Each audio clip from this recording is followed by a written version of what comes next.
Babayan, ako po si Brother Richard, kasama ko si Jonah. ay andito po tayo muli sa ating usapang misyanik. Kumusta ka, Brother Jonah? Okay. Marami tayong nangyayari, pero maganda. Maraming mga bagay-bagay na nangyayari ngayon. Dapat andito si Brother Robbie, pero nagkaroon ng konting emergency. So ang kalaban talaga madalas kumikilos ng laban sa ating gawain. Ano? Ang ginagawa mo para sa kanya, para sa ating Ama, gagawa siyang paraan. Pero pinag-pray na natin yan. Nawa ang emergency ay maging okay na. So sa ngayon, pag-usapan natin ang mga bagay-bagay sa ating pananampalataya. Ano? Oo nga. May tanong sa iyo na tungkol sa salvation. Ano nga pala yung naalala mo ba yun? Oo nga, isa sa mga nag-ano sa atin, nanonood, nagtanong, nabanggit ba na, kasi madalas natin na pag-usapan at na-emphasize nung nakaraan, yung pagsamba sa panahon ng Shabbat. Ngayon, ang tanong ay, yung salvation ba o yung kaligtasan nakadepende ba sa araw ng pagsamba? Ganon ba? Ano sa palagay mo doon, Brother Jonah? Ang pagsamba kasi, resulta yan ng nabuksan ka na sa katotohanan. Okay. Hindi yung basta ikaw nagpupunta ka lang sa Sabat, akala mo yun na ang katapusan. Hindi. Okay. Yun ay resulta o prutas ng iyong salvation na tinatawag. Ang unang dapat mong maintindihan bakit ka kailangan ng salvation? Yan. Di ba? Ikaw, anong masasabi mo ron?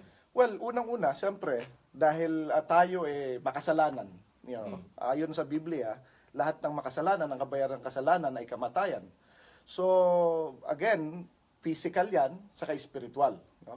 Okay. Yung kamatayan nating physical, wala na tayong magagawa dyan. Talagang lahat mamamatay dahil mamamatay sa talaga tayo kahit anong kasalanan. gawin mo. Oo.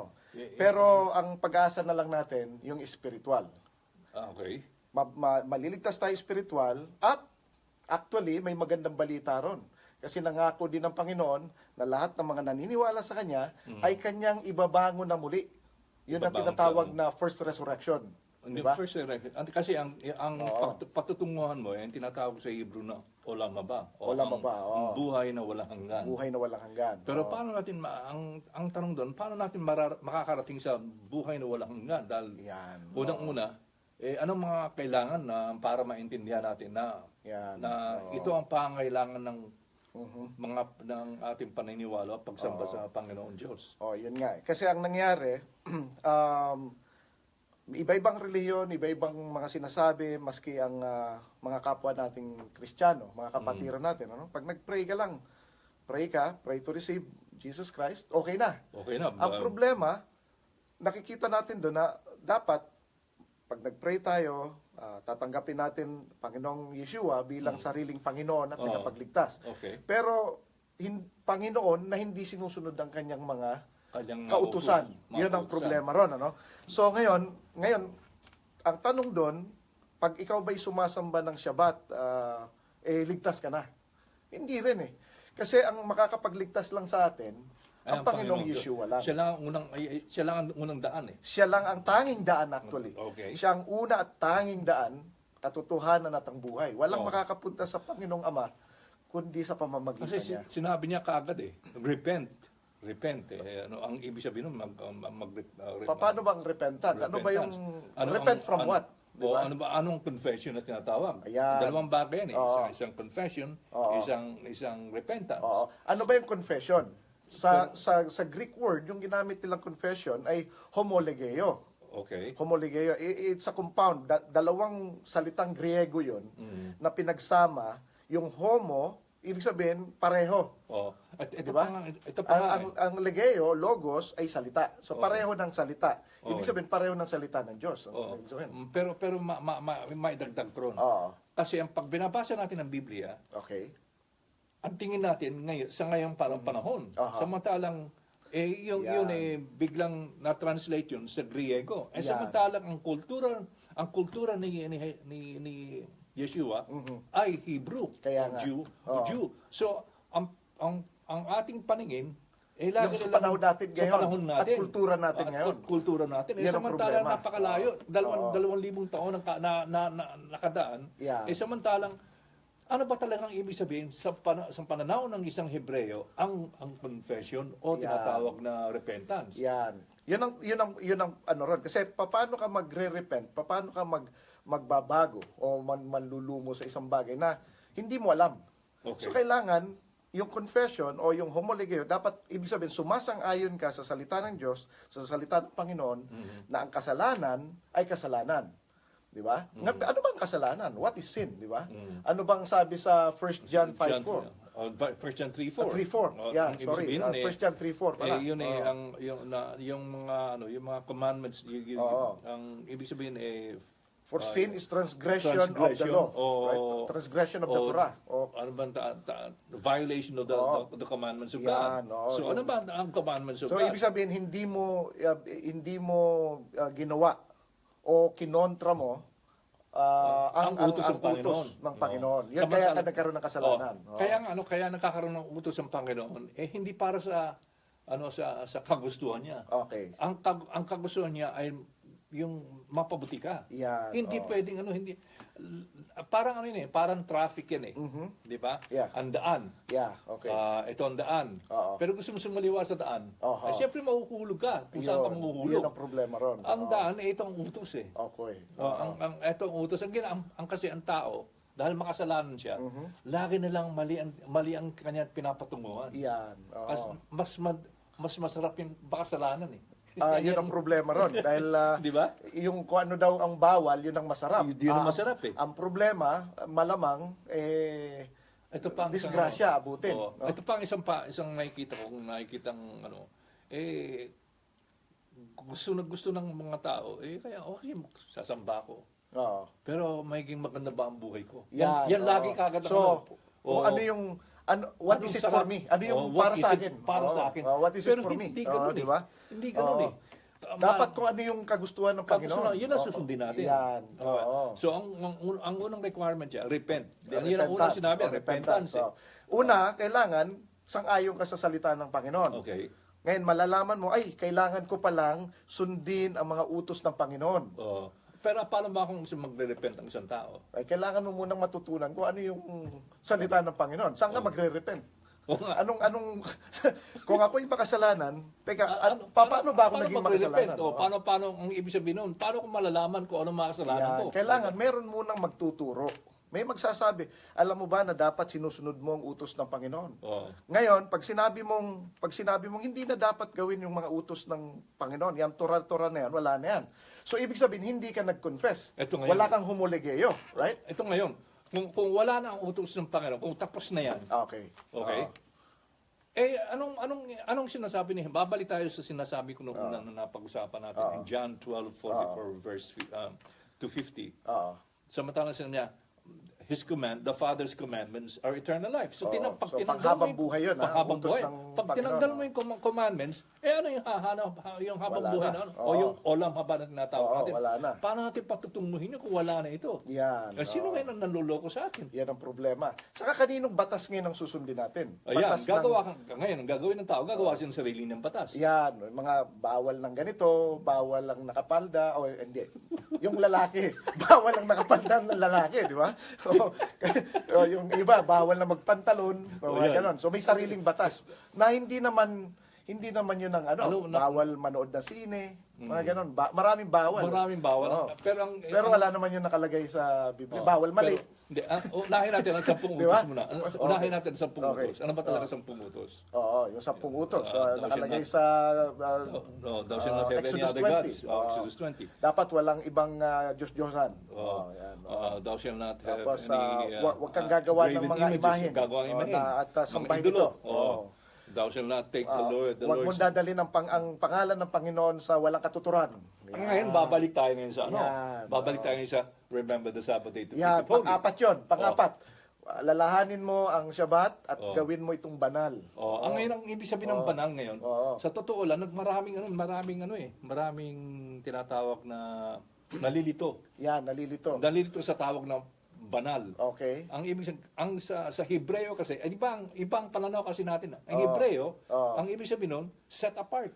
Parang ibahin mo. Ibahin mo. Iba ka Special. sa mundo. Gawin Iba mong ka sa special. mundo. Gawin mong special. Special. Hindi ordinaryo. Set apart ka para sa Panginoon. Hiniwalay ka. Hihiwalay mo ang sarili mo Hihiwalay mo. sa mundo. So, katulad ng Shabbat, ang Shabbat ay banal, dapat nakahiwalay ito. Hindi ito kapareho ng Lunes, ng Martes, ng Miyerkules, Huwebes, Biyernes, especially ng Linggo. Pero Ang sinasabi, Shabbat special ito. ang sinasabi Diba? ngayon nila ngayon, so ang ibig sabihin, anong i-repent ang tao? Sa mga pagkakamali niya sa 10 utos. Yan. Ngayon, kung bakit siya maging nakasalanan, ay dahil kahit anong gawin natin, makasalanan talaga tayo dahil kung ikukumpara natin ang sarili natin sa 10 utos, talagang wala tayong magagawa. Yun. So kung ibig sabihin, kung sinasabi nila nag-repent na sila, dati nagsisimba sila ng Linggo. Tapos pagkatas ng repentance, nagsisimba pa rin ng Linggo. Nag-repent ba 'yon?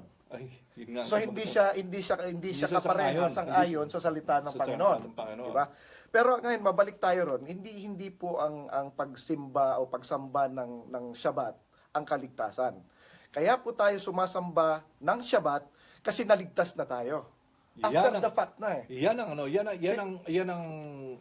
ang prutas. Yan ang prutas ng iyong salvation. Yan, kasi tinanggap natin ang Panginoong Yeshua bilang sariling Panginoon tagapagligtas. Kaya lang nakafocus, katulad ng pinag-usapan natin nakaraan, lagi lang nakafocus sa tagapagligtas . Nawawala yung Panginoon . Nawawala ang Ngayon, Panginoon. nasabi niya, ang Shabbat ay iyong igalang, ihiwalay mo ito. Special ito . Special. At para sa kanya yun. Para sa kanya. At yun ay ginawa niya para sa iyo. Tapos sabi ng Panginoon sa Juan 14:15, di ba? Kung mahal mo ako, sundin mo ang aking mga kautusan. Ang isa sa kautusan niya, sumamba tayo sa araw ng pagsamba na Shabbat. Sa Leviticus 23, ando doon lahat yan . Ando lahat yan. At saka ando doon yung, ulitin natin ulit kasi importante ito . Ang Shabbat, ando doon. Ando doon ang Passover. Ando doon ang unleavened bread. Ando doon ang first fruit. Ando doon ang Pentecost. Kilala ng alam ng mga Kristiyano, ang kapwa natin Kristiyano, Pentecost, diba? Ang Feast of Trumpet.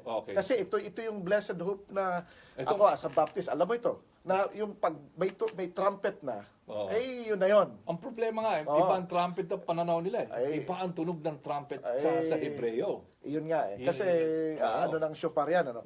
At saka kailangan sanayin natin ang tenga Kaya nga tayo dapat pumunta ng Shabbat para masanay tayo sa tawag ng Panginoon. Baka ibang turotot yung turotot ng New Year yun. Kaya iba yun, iba ang tono nun . Iba. Tapos Yom Kippur, na yan kung saan ginadjudge ang mga tao. Tapos yung tinatawag na Feast of Tabernacle. So, bali, 8 kung tutusin, 7 na taon-taon at every week na isa. Pero ito nga, naka-outline, ito ang outline ng salvation natin. Pero ang pananaw ng tao, tinanggap ko na siya . Okay na, ginawa na niya para sa akin. Ginawa na, so hindi ko na gagawin. Hindi ko na gagawin. So, paano yun? So, hindi nag-repent. Hindi kasi kung ano yung ginagawa mo, yun pa rin. Pero meron naman, in fairness naman sa mga kapatiran natin. Ngayon, sila dati nagsusugal. Hindi na ngayon nagsusugal. Ito ngayon. Sige. Yung mga naninigarilyo, hindi na ngayon naninigarilyo. Yung mga umiinom, hindi na umiinom. Pero paano yung mga dati nang hindi umiinom, hindi naninigarilyo? Yung mga dati nang mabait, anong i-repent nila? Di ba? Dati na silang mabait, dati na silang hindi umiinom, hindi naninigarilyo, hindi nagsusugal, hindi nagbababae, mabait sila, hindi nagmumura. So, pag sinabihan mo siyang, tanggapin mo ang Panginoon Yeshua bilang sariling Panginoon tagapagligtas, ano bang i-repent niya talaga? Di ba? Paano ba yun? Ang repentance ganito, magsisisi ka sa mga... Dahil may ginagawa ka na laban sa salita ng Panginoon. Sa salita ng Panginoon. Ano yung mga yun? Yun ang dapat mong ilista. Mahaba ang listahan ko . Ang unang-unang kitang-kita dyan, kung ikaw ay hindi sumasamba sa araw na ginusto ng Panginoon, dapat baguhin mo yun. Baguhin mo yun. Kasi meron siyang tinawag na araw para sa kanya. May araw. Sabi nga niya doon, ito ang aking mga araw. Ngayon, kung gusto mo ng araw mo, araw mo yun. Hindi niya araw yun. Diba? Pero ito nga basahin natin ng... ito nga sa Revelation 2:2. Ito kaya naalala ko Revelation 2:2. Ito lahat ng tao nakakalimutan to. I Okay. know thy works Alam ang and thy gawa. labor Oo. and thy patience Oo. and how thou cannot hear them which are evil. Aha. And thou hast tried them which they say they are apostles and they're anyway. Ito, I know thy works. Ano ang ng works? Yun, That means alam ko yung gawa mo. ang iyong ginagawa, thy labor and thy patience. Pero ano yung So sinasabi? tatlong bagay. Tatlong Oo. bagay hinihingi. That means meron kang dapat gawin. Oo. Pero kasi ang nagiging problema, ayan, sa Revelation, ilan niya? 7 I know thy works. Oh, I know thy Alam works. ko kung ano yung ginagawa mo. Pero meron binanggit. Nagkaroon ng lecture dito eh. Oo nga. Yun, binanggit ni Apostle Paul kasi lagi nila sinasabi, Ephesians 2:8 and 9. Oo. For it is by grace that you've been saved through faith. It is not of yourselves. It is a gift of God, not by works. Okay. So that no one should boast.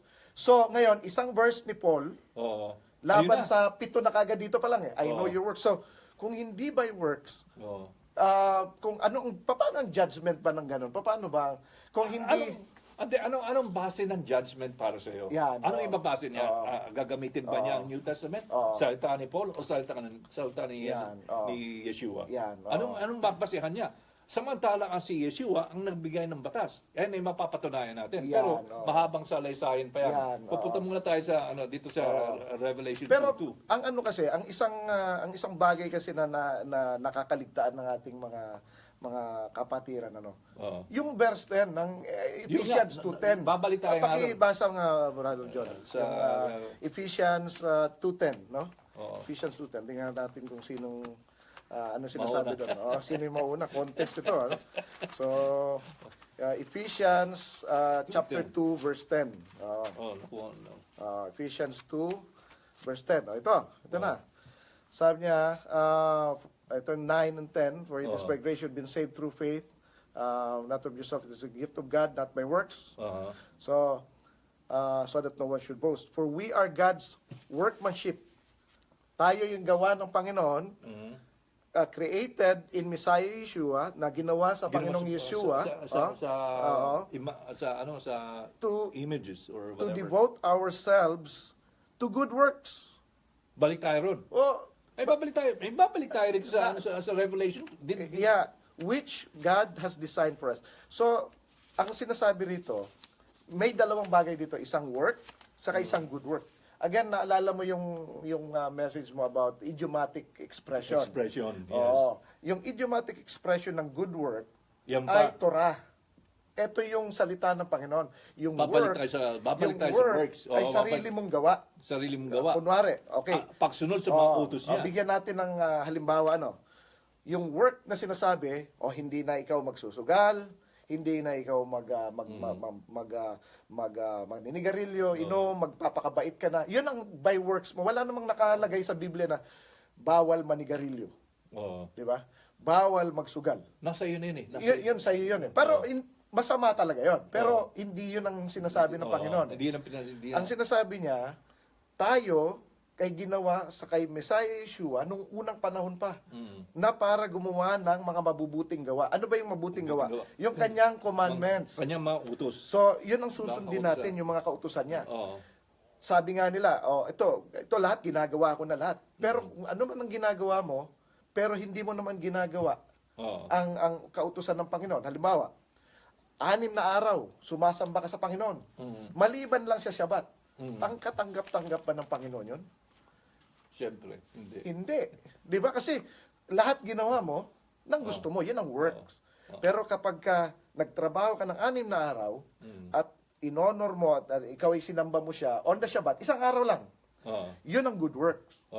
Yung 6 na araw na pagsamba mo, na 6 na araw, maliban sa Shabbat, yun ang work. It is not by your works. It is not by your O word. hindi yung sa sarili mong gawa, kundi sarili yung mong dapat yung sa salita, ayon sa salita ng Panginoon. Yan. Yan ang isang mga kasi ang ating pananaw, pananaw natin. Yan. Oo. Hindi ang pananaw nung araw. Oo. Ang kaya nga pag binabasa natin, lagi nating binabasa sa pananaw natin ngayon. Yan, oo. Samantalang iba ang kultura nung araw, iba ang customs and traditions na tinatawag. Oo. Kaya ang Hebraic idioms nakakalimutan natin. Samantalang ang English have their own idioms. Oo. Pero Ano ang Hebraic idioms? Napakarami. Oo. Marami. Katulad niyan, yung good works. Ano ang pagkakaiba ng work sa good works? Kaya nga, kagaya niya. Kasi ayun nga, ang pag-translate, meron, kasi ang mitzvah, you lose something in the translation. Yan. Kasi ang salita po ng mga kababayan, mga kapatid, sa Hebreo, ang salitang good works ay mitzvah. Okay. Mitzvah, yung mitzvah, or mitzvot, yung mitzvah is plural, mitzvot singular.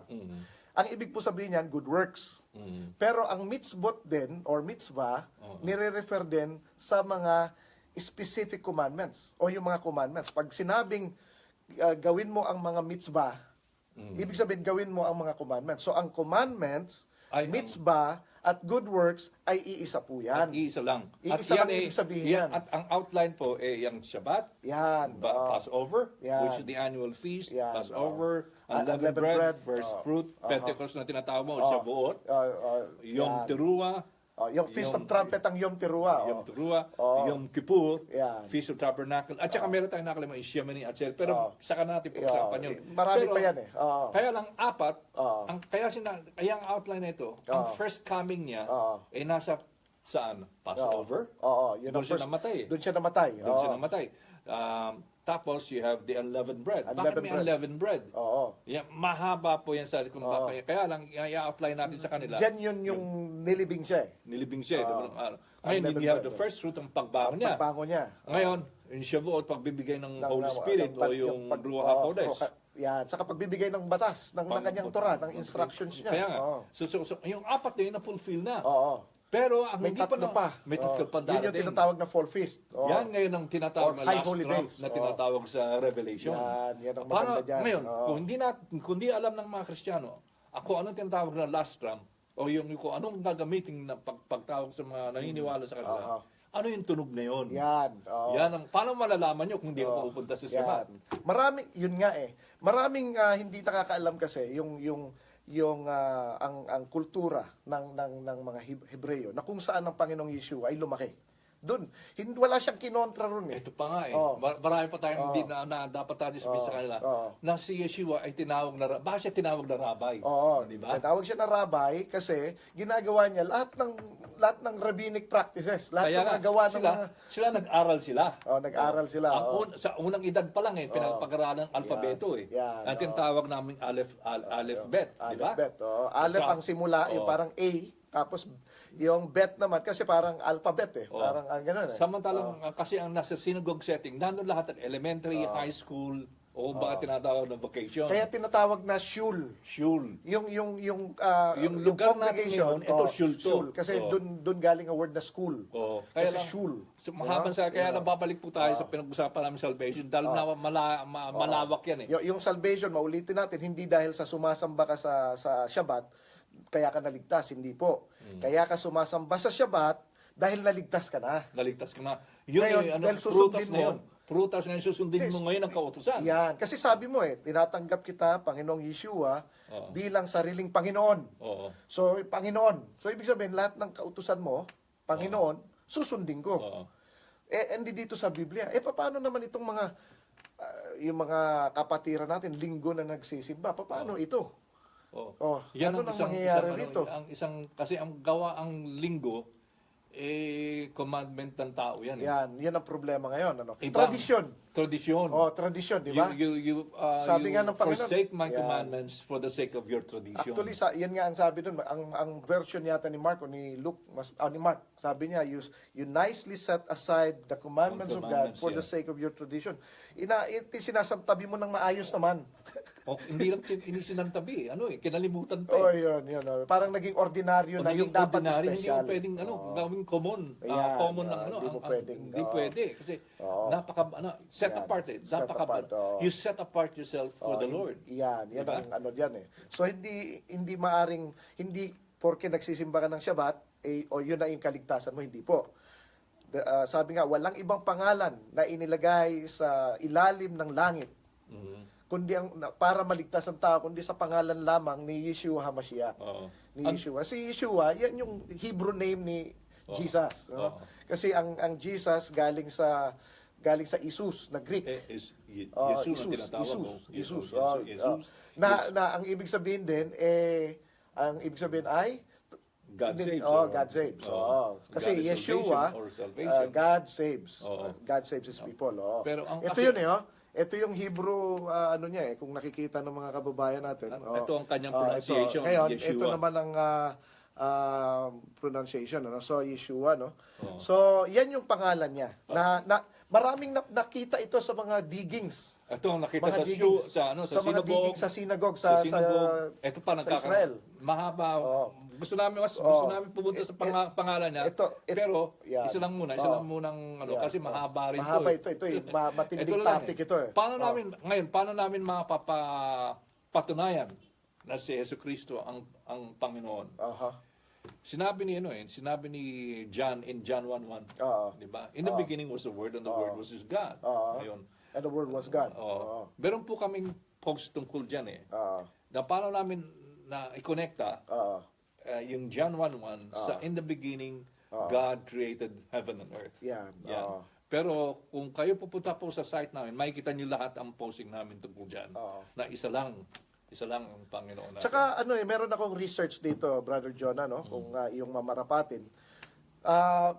Ongoing research, Ang pangalan ni Yeshua na in-spell talaga nito, Yod, Shin, Vav, Ayin, ay nakita ko so far 75 times already. Sa Ezra. Nasa Ezra, nasa Nehemiah. Nasa pa lang ako. Nasa Torah pa lang ako. Wala pa ako sa iba. Wala pa sa iba? Oo. Iyan ang pangalan niya sa kung gagamitin mo yung strong concordance. Ito yung H3444. H344. So, makikita 3442 and 3444 kasi Yeshua is So, buo yun. Hindi hiwalay. Isang salita yun na ginamit talaga. So, tapos translate po ito mga kababayan na salvation o kaligtasan. Kaya parang nawala, naging na-tone down, nawala na lang. Sa tingin ko, tinago yan Maring tinago. Tinago yan para... Or, hinayaan ng Panginoon na tago para hanapin natin. Para hanapin. Kasi those who seek will find. Para meron namang konting kasi pag spoon feed lahat minsan wala minsan, na minsan kailangan may konting nagiging kailan hindi nag-exert ng effort. Hindi mo tinatalinga hindi mo parang baliwala. Hindi mo hinahanap. Kailangan merong at di walang ba, halaga. At parang walang halaga sa iyo. Di ba mga treasure? Ang mga treasure andiyan dyan lang Hindi mo lang alam kung nasaan. Pag hinanap mo, makikita mo. Makikita mo talaga. Tapos pag nakuha mo, hindi mo nabibitawan. May parable si Yeshua niyan, di ba? Seek and you shall find. Yung parable ng treasure, sabi nga niya merong... Kung saan ang puso mo. Yun. Tsaka may siya, yung parable na ng isang tao, nakita niya na may treasure doon, Tapos naghukay siya Tapos tinakpan niya ulit. Ginawa niya, binenta niya lahat ng ari-arian niya. Binili niya yung lupa na yun. Para makuha niya yung treasure na yun. Ganon. Di ba? Dahil meron kang nakita something. May konti kang nire-research. Pero hindi naman yung tipong kailangan matalino ka talaga para pero matutunan, sa katotohanan lang, ang isang gusto kong sabihin sa mga ating mga nanonood ang Panginoon ay tumatawag na ngayon siya. Tumatawag sa lahat ng na nakikinig at sa lahat ng maniniwala na malapit ang kanyang pagdating. Malapit na. Malapit Kaya ipinapakita na niya kung sino siya. Yan, So, mga kababayan, alam namin na medyo kinakapos na tayo sa oras. So, pasensya na kung hindi namin nasagot yung mga tanong ninyo kaagad. Pero pag mag-post po kayo ng tanong nyo, sa offline ay sasagutin po namin yan. At lahat, sa susunod, ililista natin sa susunod, i-discuss din natin. Again, ulitin po namin yung sa katanungan ng kaligtasan, hindi po naliligtas ang tao dahil siya ay sumusunod sa batas, sa Torah, hindi po. Hindi siya naliligtas dahil sa nag-a-attend siya ng Shabbat, di ba, Brother Jonah? Hindi naman, Kundi ang kaligtasan ay dahil naniniwala tayo kay Yeshua HaMashiach na ating Panginoon. Dahil Panginoon natin siya, susundin natin lahat ng kanyang kautusan. At nabuhay siya ng pangatlong araw. Nabuhay siya. Namatay, nabuhay na muli. At babalik ng muli. Ngayon, ang ibig sabihin ng confession o kaya ang repentance, tumalikod ka sa mga kasalanan. Yan. At Diba? ang kasalanan ay kontra sa Torah. Sa Torah mismo. Kung ano yung sinasabi ng Torah, kasalanan yon. Dahil Kasalanan yun. pag hindi mo ginagawa yon. Oo. Ang confession po ay nag-a-agree ka. Pag sinabi ng Torah, ang araw ng pagsamba ay Shabbat. Oo. Pag nagsabi ka ng hindi, dapat linggo, ay hindi ka in confession, hindi ka homolegeyo. Pero kaya Diba? ihahabol ko bago putulin. Oo. Kasi sinasabi niya, ano ba ito? I did not come to abolish the law but to fulfill it. Matthew 5:17 to 19. 5:17. Alam ho niyo mga kaibigan, malayo po ang gap ng pananaw natin sa Hebraic culture. Yung idiomatic expression. Again, babalik po tayo sa idiomatic expression. Yun po, kami po, minsan nagtatalo. Ang ibig po sabihin ho nun, mali ang interpretasyon mo sa batas ng Diyos. Yan ang ibig sabihin ng I did not come to abolish the law, but to fulfill it. I did not come to destroy. To destroy or abolish the law. Ang ibig sabihin nun, mali ang interpretasyon mo. Ito ang tamang interpretasyon. Ito po ay ancient rabbinic idiomatic expression. Na ginagamit pa rin ngayon. Nung araw, na ginagamit ngayon. Kapag kunwari, halimbawa lang, may sinasabi si Brother Jonah na hindi ugma sa Biblia. Kunwari lang. Ngayon, mali yung ibang interpretasyon niya. Ngayon sasabihin ko sa kanya, Brother Jonah, dinidestroy mo o sinisira mo ang Torah. Ang Torah. Ngayon, hayaan mo akong i-fulfill ito sa'yo. Ang ibig sabihin ng fulfill, ipapakita yung tamang interpretasyon. Tamang interpretasyon. Yun po ang mga isang mga dapat nating maintindihan. Na malayo ang henerasyon ngayon sa henerasyon nung araw, 2,000 taon na nakakaraan. Ibang-iba.